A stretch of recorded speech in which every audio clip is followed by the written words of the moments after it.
છઠ્ઠા સ્કંદનો સારાંશ. આ સ્કંદમાં પુષ્ટિલીલા વર્ણવી છે.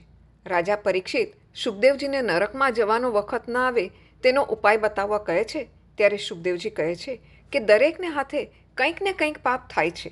પરમાત્મા સમક્ષ તે પાપ કબૂલ કરો. મન, વચન અને શરીર વડે તેનું વિધિપૂર્વક પ્રાયશ્ચિત કરો. જપ, ધ્યાન અને સેવાથી પાપ બળે છે.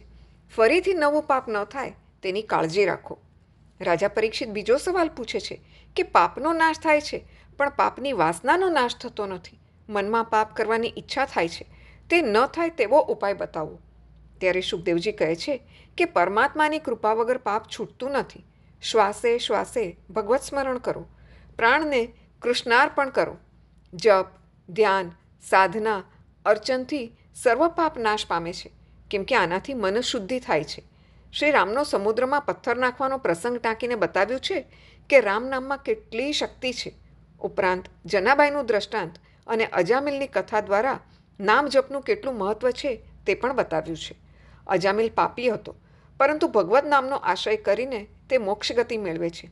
અજામિલ વેશ્યાને પોતાને ત્યાં રાખે છે, લૂંટફાટ કરે છે, પણ સાધુઓના કહેવાથી પોતાના પુત્રનું નામ નારાયણ રાખે છે.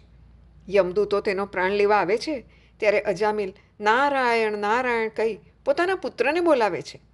આડકતરી રીતે પણ પ્રભુનું નામ લેવાથી પાર્ષદો તેનું રક્ષણ કરે છે. પછીથી અજામિલ સન્માર્ગે વળી પ્રભુ ભક્તિમાં લીન થઈને મોક્ષગતિ મેળવે છે. પ્રાચીનબર્હી રાજાને ત્યાં 10 પ્રચેતાઓ થયા. તેમને ત્યાં દક્ષ થયો. તેણે આદિનારાયણની આરાધના કરી, જેથી તેને ત્યાં 10,000 પુત્રો થયા. દક્ષ તેમને ગૃહસ્થી બનાવવા માગતો હતો, પણ નારદજીએ તે બધાને સંન્યાસ આપ્યો. આથી દક્ષે નારદજીને તમે એક ઠેકાણે રહી શકશો નહીં, અનેક ઠેકાણે તમારે ભટકવું પડશે એવો શાપ આપ્યો. ત્યારે નારદજીએ તેને ઘેર 60 કન્યાઓ થશે તેવો આશીર્વાદ આપ્યો. તેમની પુત્રી અદિતિને ત્યાં ત્વષ્ટા થયા અને તેમને ત્યાં વિશ્વરૂપનો જન્મ થયો.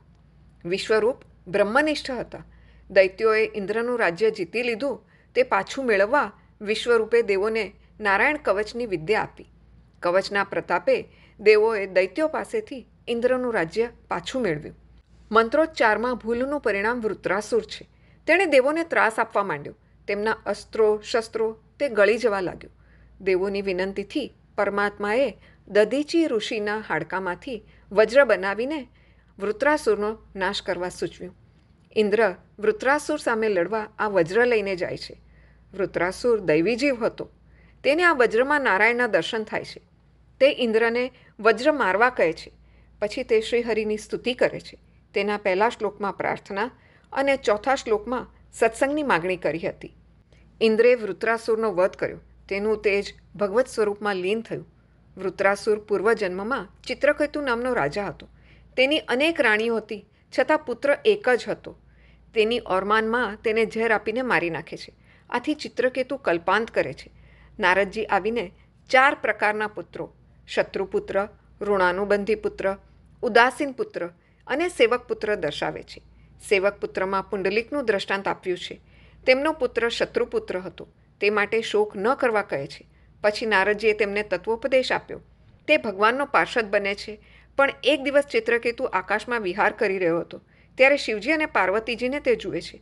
પાર્વતીજી શિવજીની ગોદમાં બેસી વાર્તાલાપ કરી રહ્યા છે અને એકબીજાને આલિંગન આપે છે. આ જોઈ ચિત્રકેતુમાં કુભાવ આવ્યો. તેણે આ બાબતની ઠેક ઠેકાણે ચર્ચા કરી. શિવજી અને પાર્વતીજીની નિંદા કરવા માંડી. શિવજી આ બધું સાંભળ્યા છતાં શાંત રહ્યા, પણ પાર્વતીજીથી શાંત રહેવાયું નહીં. તેમણે ચિત્રકેતુ પશુ યોનિમાં તારો જન્મ થશે તેવો શાપ આપ્યો. ચિત્રકેતુને પોતાની ભૂલ સમજાતા તે પાર્વતીજીની ક્ષમા માગે છે.